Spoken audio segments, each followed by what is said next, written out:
स्वागत है। बड़ी खबर है 95 पेंशन भोगियों के लिए। ईपीएस 95 पेंशन भोगी लगातार लंबे समय से केंद्र सरकार की ओर आशा भरी निगाहों से अपनी न्यूनतम पेंशन 7,500 रुपये करने को लेकर आशा भरी निगाहों से उनकी तरफ देख रहे हैं, गुहार लगा रहे हैं। लेकिन सरकार की तरफ से क्या अपडेट है, साथ ही जो सुप्रीम कोर्ट का आदेश था उस आदेश पर वर्तमान सरकार ने क्या बयान दिया है, उनके मंत्रियों ने क्या बयान दिया है। तो बड़ी अपडेट है, क्या पेंशन बढ़ेगी कि नहीं बढ़ेगी, इसको लेकर कंप्लीट जानकारी आपको यहाँ पर मिलेगी।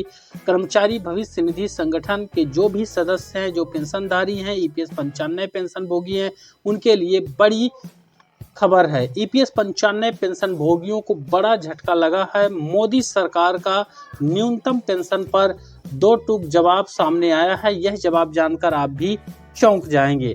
तो यहाँ पर जवाब आखिर है क्या, वीडियो को पूरा देखिएगा, इसको ज़्यादा से ज़्यादा लाइक और शेयर करिएगा। सभी पेंशन धारकों को पता होना चाहिए वर्तमान सरकार की क्या आगामी रणनीति हो सकती है। उनका बयान वर्तमान का दिखाएंगे।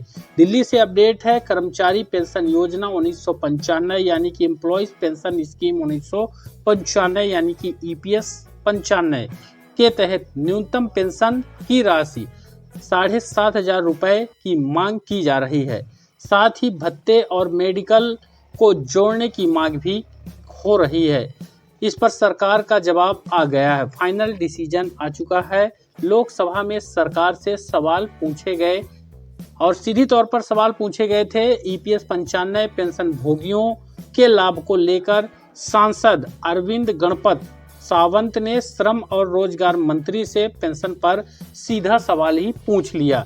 तो सीधा सवाल जो पूछा है वह सवाल क्या था और सवाल के उत्तर में जवाब क्या था श्रम और रोजगार मंत्री का, तो इसको हम कंप्लीट दिखाएंगे। सर्वोच्च न्यायालय ने ईपीएस 95 पेंशन भोगियों और उनके आश्रितों को न्यूनतम पेंशन सहित अन्य भत्ते लाभ देने के संबंध में आदेश पारित किए हैं। तो ये आदेश करीब 2 साल से अधिक समय हो गया तब जारी किया गया था, लेकिन वर्तमान में सरकार ने क्या कहा है।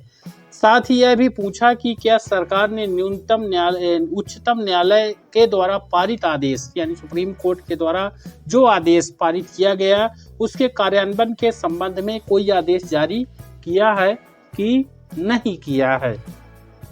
वहीं यहाँ पर ईपीएस 95 से लाभान्वित पेंशन भोगियों की संख्या सहित तद संबंधी ब्यौरा क्या है, यदि नहीं तो सर्वोच्च न्यायालय के आदेश का कार्यान्वयन न किए जाने के क्या कारण हैं और क्या ईपीएफओ अधिकारियों के कृत्यों को न्यायालय की अवमानना माना जा सकता है, और यदि हाँ तो सरकार के द्वारा इस संबंध में की गई कार्यवाही का ब्यौरा क्या है। तो सीधी तौर पर बड़े सवाल पूछे गए हैं प्रदेश की वर्तमान सरकार के मंत्री से, केंद्र सरकार से।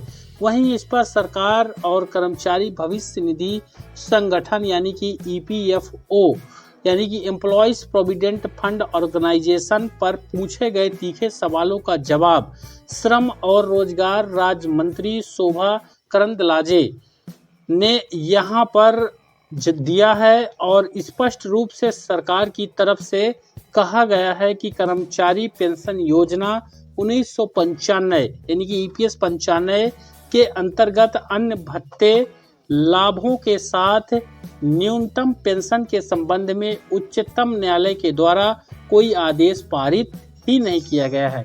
ये बयान वर्तमान सरकार की तरफ से यहाँ पर श्रम मंत्री ने दिया है और यह श्रम मंत्री का बेहद ही यहाँ पर जो ईपीएस 95 पेंशन भोगी हैं उन्होंने इस बयान की निंदा की है, क्योंकि उनके पास सुप्रीम कोर्ट का आदेश है जो कि 2 साल से ज़्यादा समय हो गया तब जारी किया गया था और सुप्रीम कोर्ट ने स्पष्ट यहाँ पर इस आदेश में इनके लिए अच्छी नीति के तहत जो न्यूनतम पेंशन की राशि है उस राशि को बढ़ाने का फैसला सुनाया था, ऐसा पेंशन धारियों का कहना है। मुझे उम्मीद जानकारी बेहद इम्पोर्टेंट है, इसको ज़्यादा से ज़्यादा लाइक करके शेयर कर दीजिए और चैनल पर नए हैं तो सब्सक्राइब जरूर कर लीजिए। धन्यवाद।